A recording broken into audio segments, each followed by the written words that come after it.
शिव गौ माता और बैल रूप में धर्म महाराज प्रार्थना कर रहे हैं कि श्रीमान अभी तो इसका पूर्ण अधिकार भी नहीं है, शुरुआत है। तब ये जमाने की हालत हो गई है, जब पूर्ण पृथ्वी पर अधिकार होगा कोई किसी की बेटी को अच्छी दृष्टि से नहीं देखेगा, क्षत्रिय बलहीन हो जाएंगे, गीदड़ धमकी दिखाएंगी, मंदिरों में पुजारी नहीं लुटेरे मिलेंगे। और महाराज हम जैसे धर्मात्मा जब धर्म धर्म चिल्लाएंगे दुनिया वाले हमारी मजाक बनाएंगे, तो हम जैसे धर्मात्मा कहाँ। परीक्षित महाराज कहने लगे इसके आने से यदि ऐसा होगा तो हम इसे जीवित नहीं छोड़ेंगे, न रहेगा बात न बजेगी बांसुरी। एकदम मारने के लिए चले, क्षमा करें आपने मुझे दोषी बना दिया, भगवान ने जिस चीज का निर्माण किया व्यक्ति के अंदर प्रतीक वस्तु के अंदर गुण बनाया तो साथ में अवगुण भी बनाया, मैं ही दोषी अवगुणी नहीं।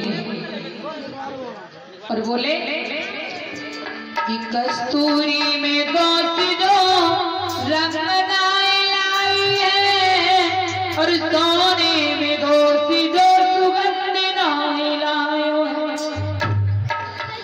राम में दोष जो नारी की नाक काटी और रावण में दोष जो सीता को हिलायो है, अहिया में दोष इंद्र के संग भोग किया और इंद्र में दोषी जो चोरी सी धसियायो है।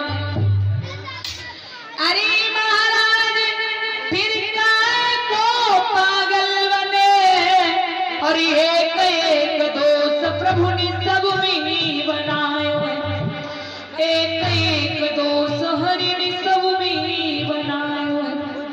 महाराज मैं ही दोषी नहीं, और यदि आप मुझे दोषी ठहरा रहे हैं तो मुझे आप जगह बता दो, मैं वहीं पर रह लूंगा, लेकिन मुझे प्राण दान दे दो। दया आ गई परीक्षित को, कहते हैं कि जीवन चाहो जीवन रक्षा करो, मुक्ति चाहो भक्ति करो, धन चाहो दान करो। कहा जाओ जहां मदरम पान की जाती होगी वहां तुम्हारा निवास होगा, जहां वैश्यागमन होता होगा वहां तुम्हारा निवास होगा, जहां पर माता पिता गुरु का अपमान होगा वहां तुम्हारा निवास होगा।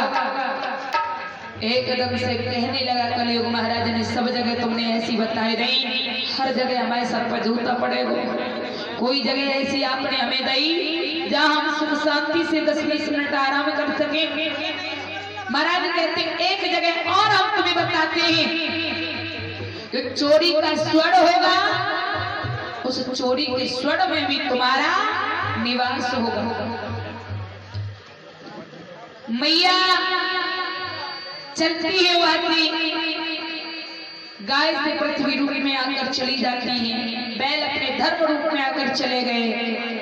परीक्षित महाराज आगे बढ़े, कलयुग ने सोचा अब हमें कहीं दूर जाने की आवश्यकता नहीं है। स्वर्ण माने सोना, और सोने का मुकुट लगा है परीक्षित महाराज के सर पे, ये भी चोरी का था।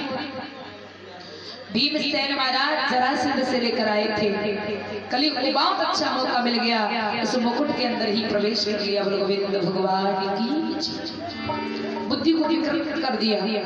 मैंने कल कहा था ना एक शब्द होता है पद, और पद पाकर व्यक्ति के पास में मद आना स्वाभाविक रूप है, माया पाए के मद नहीं।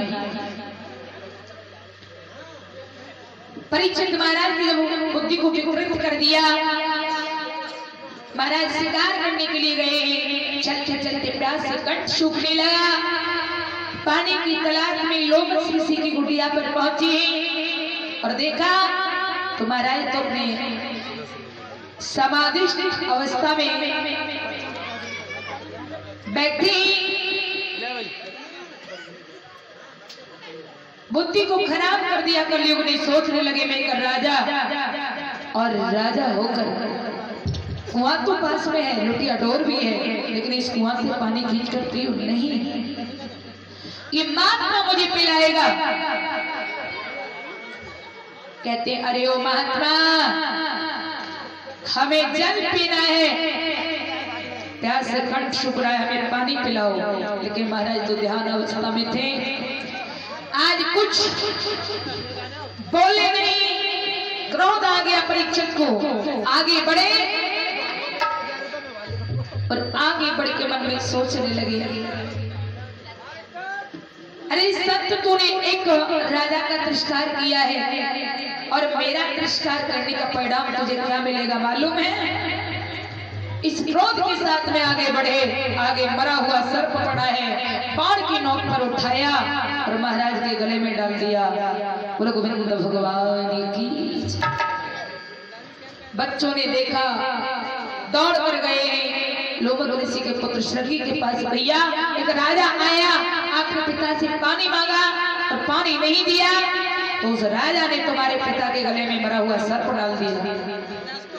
दौड़ कर आए, पिता के गले से सर्प निकाला। अरे वो दुष्ट राजा, तूने मेरे पिता के गले में सर्प डालकर तिरस्कार किया है, श्राप देता हूं यही तक्षक नाग 7वें दिन जीवित होकर तुझे दश खाएगा।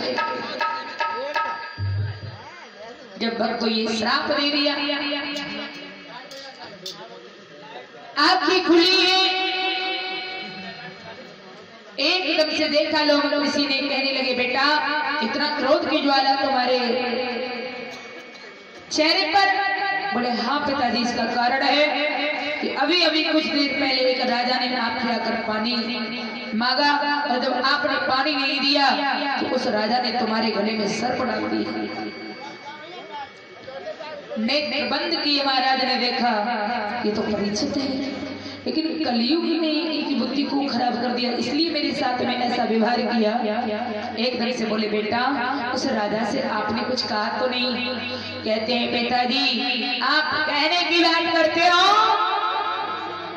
मैंने तो उसे श्राप दे दिया, यही नाग यही तक्षक 7वें दिन जीवित होकर उस राजा को डस खाएगा। कहने लगे बेटा तुमने अच्छा नहीं किया, अब जो होना था वो हो गया। उस राजा के लिए पत्र लिखकर भेज दो जिससे वो अपनी मृत्यु का उपाय कर ले। तुरंत ही पत्र लिखा है कि राजा ने जिस नाग को डालकर आपने मेरे पिता का तिरस्कार किया है, यही नाग 7वें दिन जीवित होकर तुम्हें डस खाएगा। आगे सुसमाचार ये है 7 दिन का आपके पास समय है, आप अपनी मृत्यु का उपाय कर लें। उधर परीक्षित महाराज घर गए, मुकुट को उतार के रखा, बुद्धि ठिकाने आ गया। मैं शिकार खेलने गया, वहां जब प्यास लगी संत से पानी मांगा और संत ने जब मुझे पानी नहीं दिया तो मैंने उन संत का तिरस्कार किया है, अपमान किया है, धिक्कार है मुझ जैसे राजा को। मैंने ये घोर पाप किया है। बार बार अपनी गलती का प्रायश्चित कर रहे थे, इतने में एक दूत के द्वारा वो पत्र पहुंच गया। पढ़ा है कि वही तक्षक नाग 7वें दिन जीवित होकर डस खाएगा। आगे लिखा है कि 7 दिन का समय है, मृत्यु का उपाय कर लिया।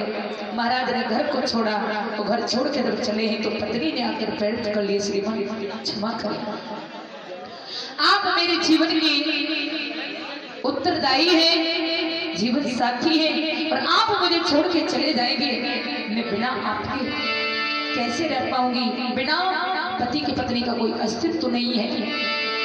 रोग का बात बोली है, अरिचिय बिन देहन ती बिन बारी,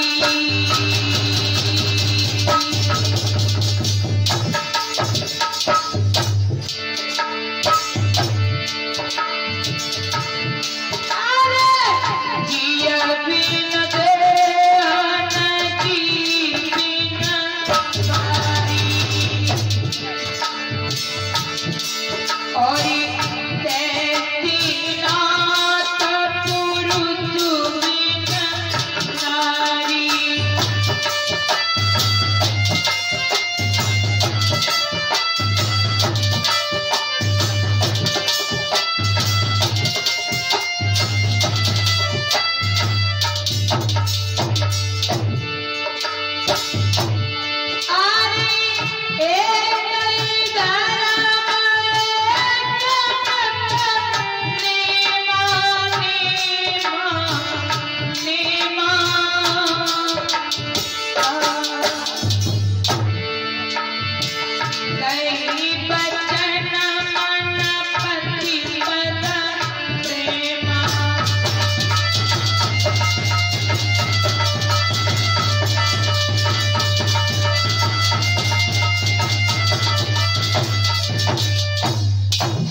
जिस प्रकार बिना जीव के देही का कोई अस्तित्व नहीं होता, वैसे ही बिना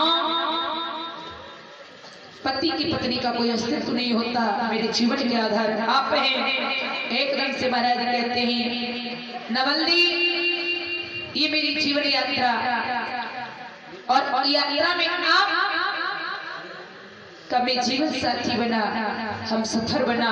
अब हमारा जीवन का जो सफर है यहाँ पर समाप्त है। दुनिया के जो नाते हैं वो स्वार्थ के हैं। परमात्मा का जो रिश्ता है, जीवात्मा और परमात्मा का वही सच्चा संबंध है। इसलिए संसार की चिंता को तुम त्याग दो, परमात्मा का चिंतन करो, क्योंकि परमात्मा का चिंतन परमात्मा से मिला देता है। चिंता मनुष्य को खा जाती है। मेरा समय अब आ चुका है, मैं जा रहा हूँ और जीवन का लक्ष्य परमात्मा की प्राप्ति है। आज पत्नी को समझा करके महाराज धीरे धीरे चले हैं, वहीं पहुंच जाते हैं जहां पर गंगा मैया के किनारे 88,000 ऋषि बैठे हुए सूत जी महाराज से कथा श्रवण कर रहे थे। आज भक्त को जैसे ही देखा, सबको जाके प्रणाम किया और कहा कि हे महान भावों, मैं आपसे एक ही प्रश्न कर रहा हूँ कि जिस व्यक्ति की मृत्यु नजदीक हो, उस मरने वाले व्यक्ति को क्या करना चाहिए। ऋषियों ने कहा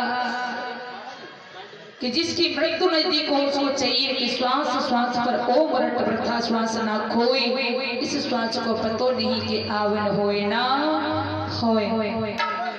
और इसी बीच मुझे सम्मानित किया है ये 50 रुपए महिपाल पुत्र रूप सिंह निवासी रुकुंदी नगर, 50 रुपए भुवनेश भैया निवासी रुकुंदी नगर, 50 रुपए अवनीश पुत्र गुड्डू निवासी रुकुंदी नगर, 50 रुपए बीरेश पुत्र प्रेमपाल निवासी रुकुंदी नगर, 50 रुपए डोरीलाल यादव निवासी रुकुंदी नगर, 50 रुपए मुकेश यादव निवासी रुकुंदी नगर।